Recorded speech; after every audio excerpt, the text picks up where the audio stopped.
안녕하세요 사랑하는 구독자 여러분, 고태경입니다. 오늘은 정말 오랜만에 돌아온 태경아 약먹자 시간입니다. 오늘의 주제는 바로 치질인데요.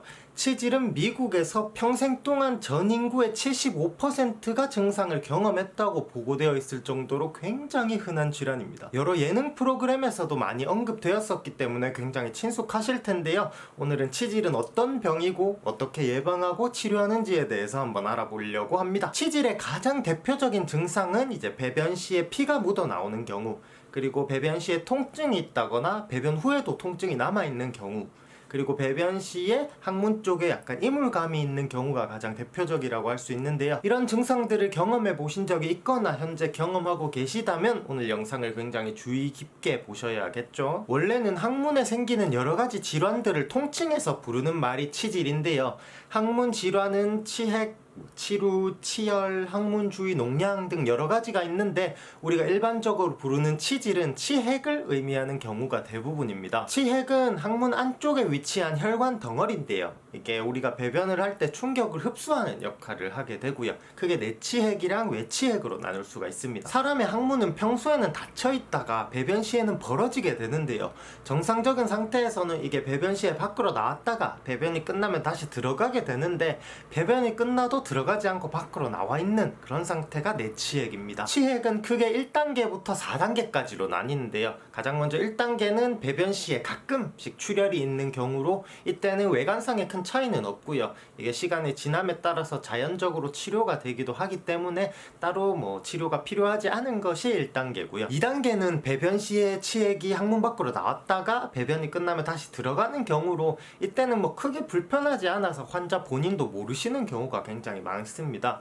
예민하신 분들은 약간 배변 시에 좀 항문에 이물감이 있다라고 느끼시는 정도고요. 이 2단계까지는 약물로 치료가 가능한 단계입니다. 3단계부터는 약물 치료로 효과를 보실 수가 없고요. 수술적인 치료가 필요한 단계인데요.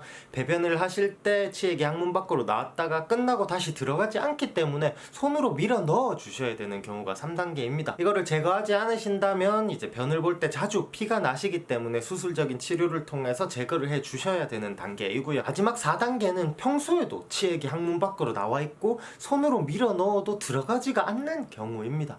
이 경우에는 통증도 굉장히 심하고 추가적인 감염으로도 이어질 수가 있기 때문에 빠르게 수술적인 치료를 통해서 제거를 해 주시는 게 필요한 단계가 4단계입니다. 지금까지 말씀드린 것처럼 치질은 초기에는 생활습관의 교정이나 약물 치료로도 충분히 치료가 가능하지만, 심해진다면 오로지 수술을 통해서만 치료가 가능하기 때문에 조금이라도 문제가 있다고 생각되신다면 조금 생활 습관을 교정하시거나 약물 치료 또는 병원에 방문하셔서 상담을 받아보시는 것이 좋습니다. 치질이라는 병의 특성상 사람들이 굉장히 병원에 가시는 걸 좀 꺼려 하시고 감추시는 경우가 많은데, 이건 굉장히 잘못된 방법이라는 거 알아주셨으면 좋겠고요. 그렇다면 치질에 걸리지 않기 위해서는 어떤 생활 습관을 가져야 하는가? 규칙적으로 운동하고 맵고 짠 음식 피하고 같은 자세로 오래 앉아있지 않고 하는 건 너무나 당연한 이야기 때문에 제끼고요. 우리가 가장 쉽게 실수할 수가 있는 게, 변을 보실 때 책이나 신문을 읽는다든지 아니면 스마트폰을 막 보고 계시는 분들이 계신데, 그거 굉장히 잘못된 방법입니다. 항문에 압력을 가하는 시간이 길어지기 때문에 최대한 5분 정도 있으시는 게 좋고요.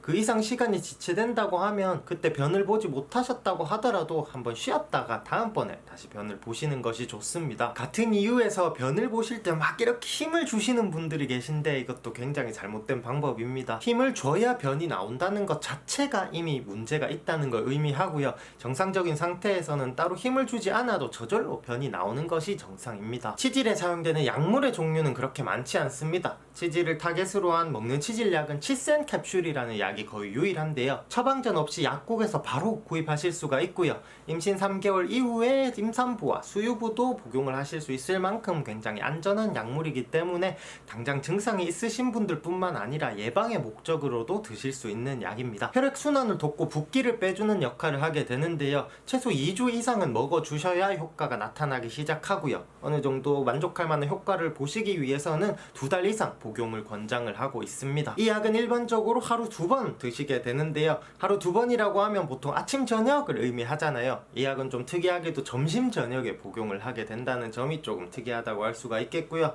증상이 심하신 분들은 최대 하루 6개까지 복용이 가능하다는 점 알아주셨으면 좋겠습니다. 그리고 제가 약값 청구 관련해서 꿀팁을 하나 알려드리자면 KB손해보험의 보험금 청구 앱 서비스라는 것이 있습니다. 보험을 들어놨다고 하더라도 보험금을 받으려고 하면 막상 그 과정이 굉장히 복잡하고 까다로운 경우가 많은데요. KB손해보험은 어플을 활용해서 약값을 간단하게 다 돌려받을 수가 있습니다. 휴대폰을 이용해서 가장 먼저 KB손해보험 보험금 청구 앱을 실행시켜 주시고요. 중간에 보험금 청구 시작하기 버튼 보이시죠? 눌러줍니다. 보험금을 청구할 때는 보험금 청구서랑 개인정보 동의서 2가지가 필요한데요. 이미 가지고 계신 경우에는 윗버튼을 누르셔서 이렇게 간단하게 카메라로 찍기만 하면 되고요.